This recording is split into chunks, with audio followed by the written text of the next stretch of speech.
Oh man, I wonder what everyone on the internet's talking about right. I'm not doing this joke again. I already did the Gameverse video. I'm not doing it again. So, I have a question. Have you heard of this thing called the Amazing Digital Circus? My name is Kane. I am your bitch. People keep making it. So, the Amazing Digital Circus has been in production since, like, 2023. So, and okay, I would be lying if I said there wasn't a point in my time I'd call myself a Digital Circus fan, but you've got to understand, I was a Digital Circus fan. That was until I found out that, oh, this is taking way too fucking long. Deltarune Chapter 3 and 4, as well as Layer of Ultra Kill came out before Episode 9, that's all I'm saying.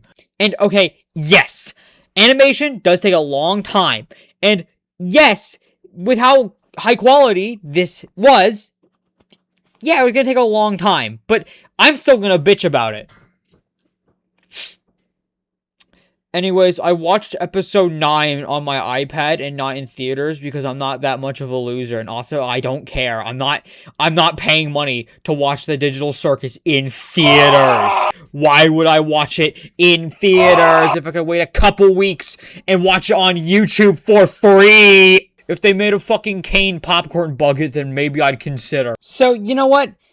I like the Amazing Digital Circus for what it is. A good passion project. And recently, the final episode has been drenched in this fog. It's the final episode that this series will ever get. Because Gooseworks seems to fucking hate it now. So we're never getting like a sequel or anything. So, how would they end this?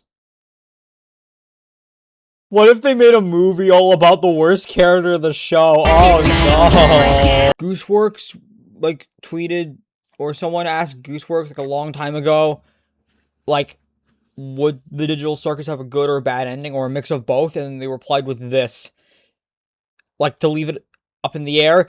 After watching the movie, it's like the most sunshine and rainbows goody two-shoes ending of all time. Story's based on fucking I have no mouth, I must scream, alright?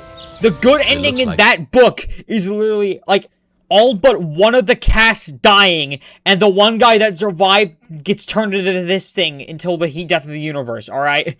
If you haven't watched the movie, don't watch this, because I'm basically going to spoil the entire thing for you. Okay, bye. It, like, picks up from episode 8, aka after fucking chess piece guy, my goat, goes, I think I accidentally killed Kane.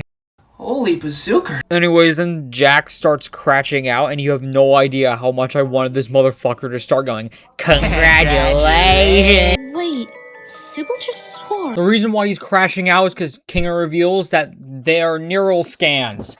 I'll explain this a lot later, but for now, Kinger starts, like, spawning in props to fix the circus, and then Pomni joins in, and then Ragatha joins in, then Gangle and Zubul joins in, and then Jax goes, Never mind. I'm too sad for that. Man, I hope this episode is about him learning that he has friends that love him. Anyways, then he abstracts 5 seconds later. Then Gangle says, Why can't I cry for him? Me too, Gangle. Anyways, then fucking Pomni and Ragatha have a moment together. Oh my god, so sweet. So sweet. Oh my god. Then Pomni finds where Jax is and she pulls out a fucking gun. When I was first watching this, I thought she was gonna Swiss cheese that motherfucker. But no. No, instead she, like, shoots out the lights. She shoots, like, 12 shots from a 6-shot revolver to kill all the lights. Because Kinger said that his wife, you know, she got calmed by the darkness when she was abstracted. A callback, I guess. Anyways, then she gets teleported to Jax's dark and twisted mind. There's, like, these doors, which I'm guessing are, like, his thoughts. Or, like, personas. Personas, whatever. Like, there's one behind each door. In one of them, Ragatha got abstracted, I guess. And then Pomni's like, hey, you can talk to me. And then Jax just, like, starts pinning her down and choking her like fucking Leon Kennedy. And then in one of them, fucking Zubul gets abstracted. And then Gangle's, like, trying to host her funeral. And then Jax pulls up in the maid dress. Everybody drooling with Jax the maid dress. Shut the fuck up. To honor Zubal's spirit than by wearing something all gender freaky, right? Jax is basically like, hey, Gangle, let's have sex in my room! Sweet cheek. And then another one where Gangle dies. The other two were kind of serious, or like, you know, show Jax being an Gender asshole. freaky. But then they decide for the next one to do some fucking stupid Looney Tunes bullshit. Pomni enters this like bar where everything's like this weird line art shit. It looks like that one fraud fan level. We have a strict no girls allowed policy. Why are you wearing that? I wouldn't be caught dead wearing that. I'm wearing it ironically. That way it shows truly just how little I care. Man, you know what? This just shows that Jax is really just self-loathing and just really hates himself and is depressed.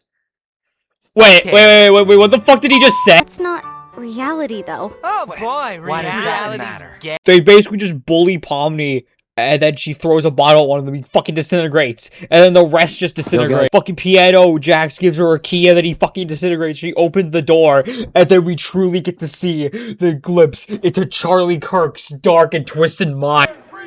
He's like running, and then he gets in his car, then he's like in an abandoned house, then he puts on the headset. Then he gets freaked out because he thinks he looks stupid. He's correct. Then he meets like fucking Ribbit, the frog girl, and then Kaufmo. Kaufmo sounds like this. Can't even tell it's not real. He just sounds like a regular fucking guy. How did this guy go insane in episode 1? How? Anyways, and he starts becoming friends with Ribbit and Kaufmo more. Okay, I want to talk about Ribbit real quick. Specifically, why does she look like that? Why? Okay. Let's look at Pomni, Kinger, and Jax. All right, look at them. Look at how they look. Like, look at their bodies. Look at their forms. All right. Like, you know, just yeah. So, can you please tell me why we have characters that look like that, and then we have Ribbit, who has thunder thighs, childbearing hips, and a fat ass? Why did Kane make her like that? Why? Why? Oh, Bubble, you know how I like to make bottom-heavy women. Anyways, then they're both in Ribbit's room, and then Ribbit starts opening up about how she has, like, religious trauma or some shit. I don't give a fuck. And then Jax just starts venting. And this is where I was convinced Jax is the worst character in the entire fucking show. So apparently Jax has mommy and daddy issues, the deluxe package. He thought that he was never good enough for his dad, and then his dad split up with his mom, and then his mom, like, projected all that onto him because he was the new man of the house. Anyways, this all culminated into a night where she just yelled at him, and then he yelled at her, and then she, like, smiled and hugged him, and then he pushed her, and then she fell over and didn't get up. And then he ran, and, like, you know, Ribbit and Jax are actually trauma bonding. She, like, takes off her bow tie and puts it on his head.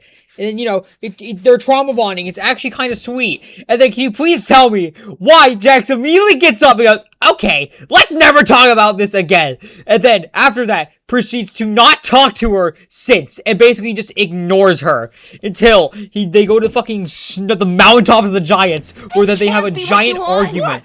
And, like, after that, he, like, doesn't check up on her at all. And then that leads to her basically committing suicide. And then he goes, like, Ragatha's like, hey, if you need somebody, I'm here. So does fucking Kaufmo. And then for both of them, Jax goes, actually, I'm not gonna talk about my problems. Like, dog, son, folk, kid, rabbit. You have two supporting friends, and then you push them away for no reason. You fumbled fine shit. You fumbled so hard. If you ain't gonna play, pass the fucking ball. Then Kaufmo goes, Jax, Jax, I found the exit to the circus. And then you go, nah, be crazy on your own. You be crazy. You're fucking insane, man. And then this guy goes, what? How? Oh my god, I'm so sad. When Kaufmo abstracts, like, oh my god, there's a reason why he's the worst character of the whole fucking show. Anyways, the Pomni finds Jax sulking next to his fucking street lamp, I guess. Then she's like, hey, it's okay. I'm here. I'm here for you. You don't have to be. Leave this man for dead, please. I want him to die. Please get this be over. Can this please be over? I've been waiting for this for 3 fucking years. Can this be over already? Anyways, then Jax starts freaking out. Pomni's like, stay with me, buddy. And then Jax like trips over, fucking flashbangs. And he gets smited with the wrath of God. Pomni gets like pulled out, and then they basically do that one scene from the FNAF movie, and then they store Jax in the fucking blanket hut. And that's where the storm is over. Yes, Pomni's corrupted, but it doesn't matter, because they're together. Anyways, Kane's alive. So it turns out when Kinger accidentally killed Kane, he actually just got teleported to the void. Okay.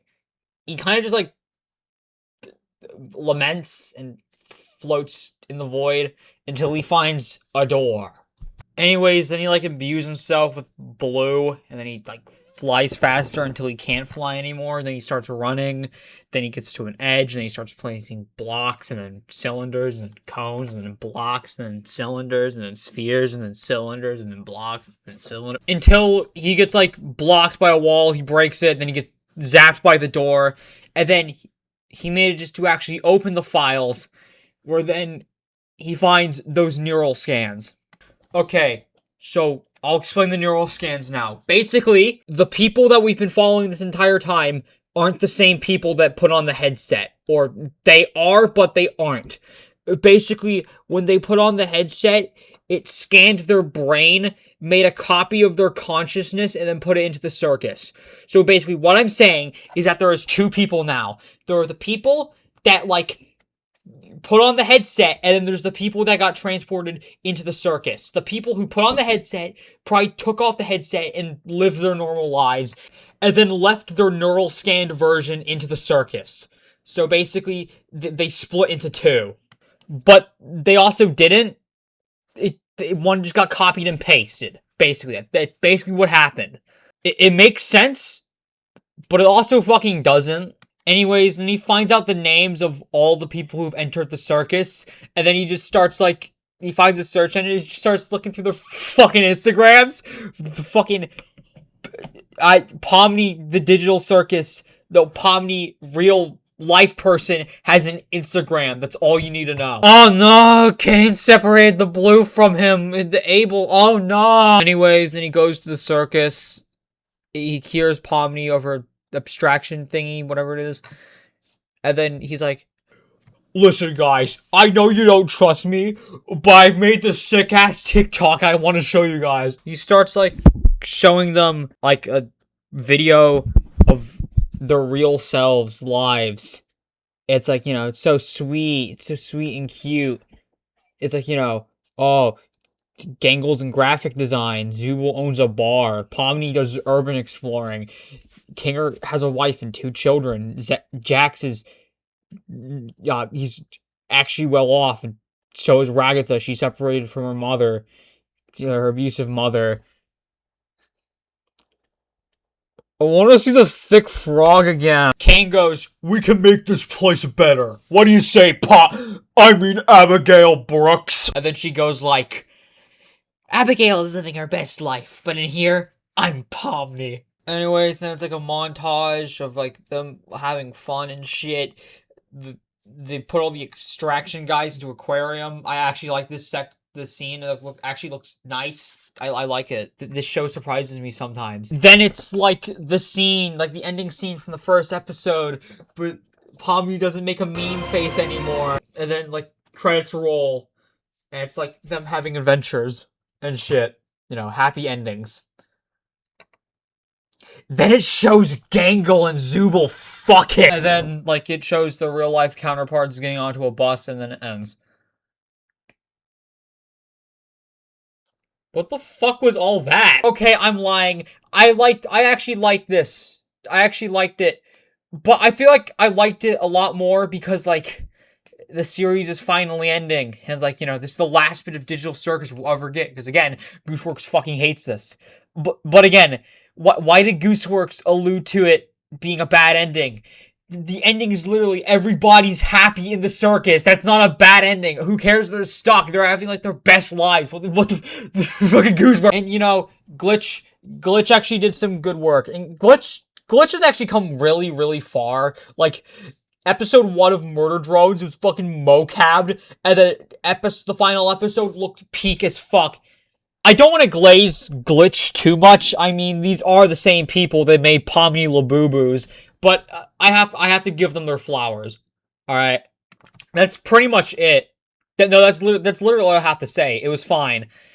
I probably would have liked a little bit better, like, either have it be like they all escape the circus, or they all fucking die and it's miserable, or a little bit of the both. Instead, we basically got the best ending we could have gotten for these guys, besides them escaping the circus. Like, they're having fun, they have each other, that's it. I find it funny how Jax abstracted, though. I kind of like that. I kind of like how this motherfucker died finally. Oh yeah, apparently Jax is trans now. I didn't know that. I didn't know that until recording this. That's a fun little Easter egg. This is the Easter egg hunter. Okay, this video was meant to be out, like, a lot sooner, but, you know, chapter 5 of Deltarune came out, and, you know, I had to do that.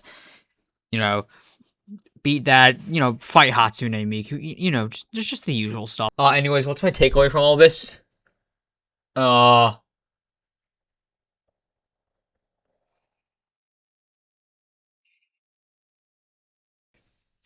Pomni is gonna be the main character of the Bloodborne movie. Have you heard of Jax? He is quite a scam. When it comes to mischief, death and violence, he's the jam. The circus is his home. He has a lot of friends. He goes on adventures and the fun it never ends. Then he goes to school. Kane has packed his lunch. He has lots of carrots. He's a rabbit. Munch, munch, munch. Jax, look, I know we don't get along, but I think I found out where Chris Chan is hiding.